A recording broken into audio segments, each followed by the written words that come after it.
So, as many of you who've watched the channel before know, I am a Capital One fan. And in fact, the Venture X, this is my most used credit card for everyday purchases. However, that does not mean that there aren't real problems going on with Capital One that you absolutely should know about before thinking about getting one of their credit cards.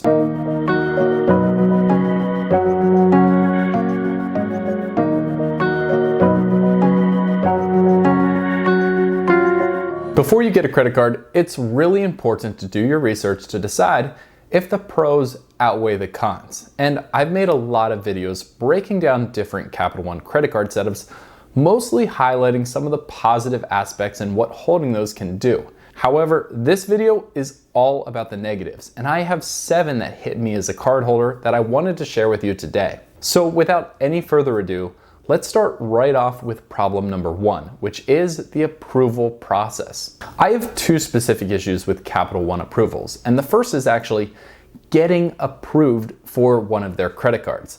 The first thing that you'll notice when you go onto Capital One's website is something a little bit strange with how they have their credit cards laid out. You'll see the same card broken down oftentimes in 3 or 4 different ways, specifically marked for different credit score consumers. This is a small hint about how Capital One runs from the very top all the way down. See, Capital One is very interested in subprime consumers, maybe even a little bit more so than other banks. This means that their favorite credit card user is someone who carries a little bit of a balance and may not make every single payment on time, thus generating interest payments for them to make money down the road. This means that for those of us who like to play the credit card game, that means getting big sign-up bonuses and optimizing our wallets for earnings. Capital One has specific algorithms to avoid people like you and me, those who pay off the debt and then take the benefits from credit card rewards. So beware, getting approved for a Capital One credit card, even if you have a good credit score, is far from a sure thing. I recommend getting a card like the Venture X early on in your journey before you accumulate multiple credit cards, which could flag you as an unprofitable customer for Capital One. My second problem with Capital One, the value of their Capital One miles. Now, there are many different ways to redeem Capital One miles. However, the problem is there aren't many good value ways to redeem the miles that you've earned. Let me highlight a few of the most popular ones and the value of that redemption strategy. The first is a cash redemption, valuing your miles at only 0.5 cents per mile. This is one of the worst ways to redeem your Capital One miles. This means that 20,000 Capital One miles are only worth $100 when redeemed for cash. Let's compare that to 20,000 Chase Ultimate Rewards points, which are worth a full $200 in cash. It's the same amount, but a drastically different real-world value. Another popular way is redemptions for gift cards. Capital One only gives you 0.8 cents per mile, meaning that it's a slightly better redemption, but still a really poor way to spend your miles. Fortunately, Capital One does offer an industry standard 1 cent per mile in their own Capital One travel portal. This means a flight from Kansas City to New York, for example, which has a cash price of $298, is going to cost you 29,796 miles. Again, sticking at that pegged 1 cent per mile redemption value. However, again, let's compare to Chase. That same flight booked through the Chase travel portal, which for me, with my Sapphire Preferred, gives me a 1.25 cent per point value, is going to cost me only 23,837 points.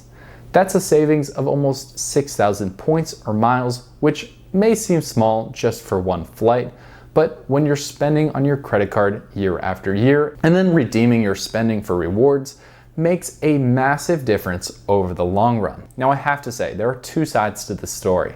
Capital One cards tend to be really generous in the earning points feature. That means high multipliers or high cashback percentages. However, in the redemption, which is the second half of what you can do with your points, those values tend to be much lower than other banks. My third problem, and maybe my biggest on this entire list, are the Capital One transfer partners. Capital One has 18 different transfer partners broken down into 16 airlines and 2 hotel options. Like we just said, when booking through Capital One Travel, your miles are worth 1 cent each. However, in the credit card points and miles game, the goal is to get a much higher redemption value than just 1 cent per mile. However, if you're hoping to book domestic redemption options, that can oftentimes be a much more challenging goal to achieve. The biggest reason that this is such a struggle is that Capital One has no domestic airline transfer partners. Of course, there are workarounds, but you're going to have to work really hard for it. You can book within airline alliances. For example, Air Canada can be used to book United flights within the US, and also British Airways can be used to book American Airlines flights domestically. However, award availability and the same routes at the same times, well, you may have a much more difficult time actually finding the flight that you want. On the hotel side, Choice Privileges and Wyndham Rewards are equally uninspiring options. Choice Privilege points are worth about 0.6 cents per point,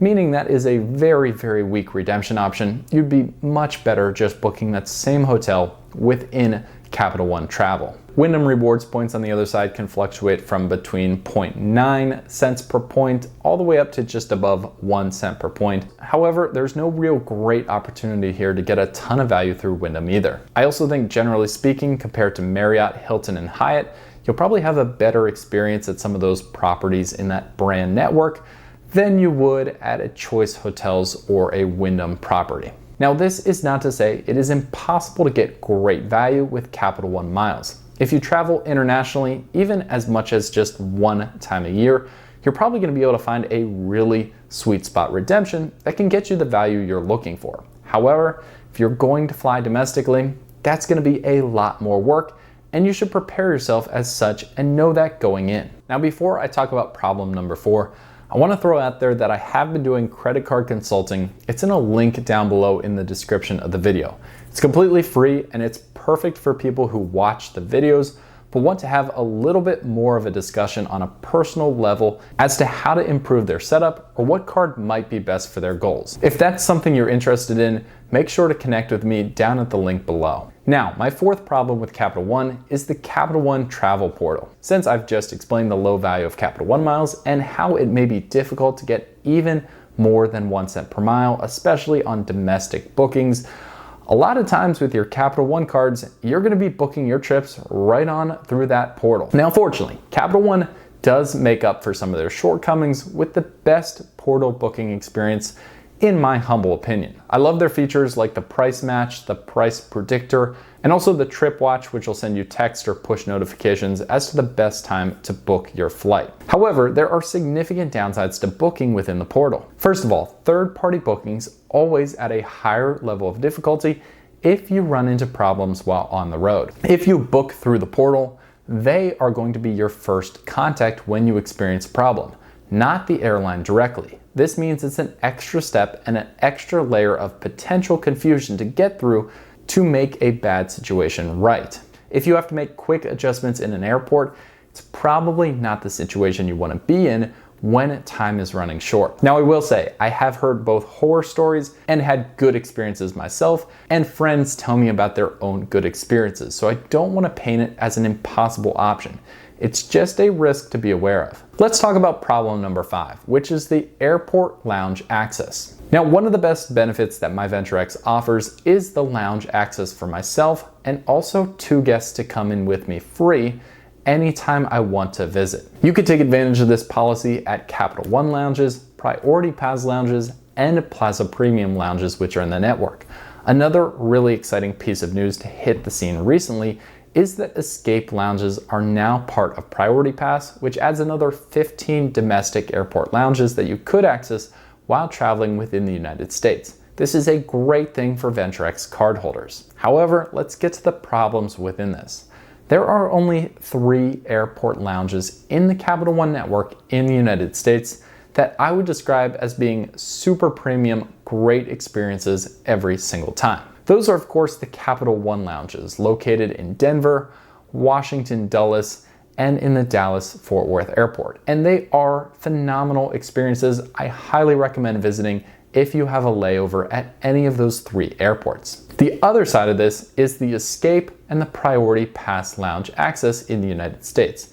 Between those two, there's about 65 different lounges that you could walk into, and the range of experiences that you could have in there could be really great and almost up to a Capital One lounge, but it also could more closely resemble a hotel snack bar that's hardly refreshed or attended to. So just beware of what your expectations are when you think about the glorious lounge access that you can get on Capital One's premium travel credit card. The last thing I have to note, on top of rolling the dice about the quality level of the lounge you're about to step into, is the issue of overcrowding inside Capital One lounges, and for that matter, Priority Pass lounges as well. Lounge overcrowding is a real thing, so even if you do have a layover with time to spare, you may not be able to get entry or at least immediate entry into the lounge of your choice. Just one thing to keep in mind before you hit the road. My 6th problem, and this is specifically with the Venture X, is there's no good off-ramp for the credit card. When I think about credit card strategy and taking on big annual fee cards, the Venture X has a $395 annual fee. I always like to plan ahead how I may one day leave that credit card so I can transition to a different credit card that better fits my strategy. The problem with the Venture X is that there's no obvious downgrade option. Capital One keeps this really well hidden. There are data points all over the place, but from the best that I can tell out there, customers are randomly selected who can downgrade to one of Capital One's no annual fee cards. This is done only online, and most people out there, unfortunately, aren't selected by Capital One to have an off-ramp to go down to a $0 annual fee card. That means if you have the Venture X, and for whatever reason you're hoping to get out of it, you're probably going to have to cancel and suffer the hit to your credit score for taking that action. Now, last but not least is problem number 7. This, I'll admit, is a bit of a nitpicky one because I think that Capital One only really has 3 good credit cards, and that's it. And that's it out of all of the cards that they offer. However, this could vary based on your specific lifestyle and needs for a credit card, so I respect everybody else's individual situation. But for me, the 3 Capital One cards that stand out beyond everything else are the Savor One Rewards card, the Capital One Venture X, and the Capital One Venture Rewards credit card. Other credit cards that Capital One offers either have too many drawbacks for me or just don't make sense for very many people that I can't see why they would be a good option. I especially want to point out the Capital One Quicksilver, which is one of their most heavily marketed cards, only earns 1.5% cash back when the baseline standard for a cashback credit card should be at least 2%. Not to mention banks are starting to come out with even more than that. Now, that was around 15 minutes of bashing Capital One, and all that is to say, this video is not to say that I'm out on Capital One, but it's more for the person who hasn't experienced what being a Capital One cardholder is like and all the benefits, to just see that no issuer is perfect, and these are the real problems that you'll have to sort through as a cardholder yourself. And because this video was a little bit more on the negative side than usual, I'm gonna end it by getting my dog Kylo in to close this out. Thanks for watching, and we'll see you in the next video. Bye-bye.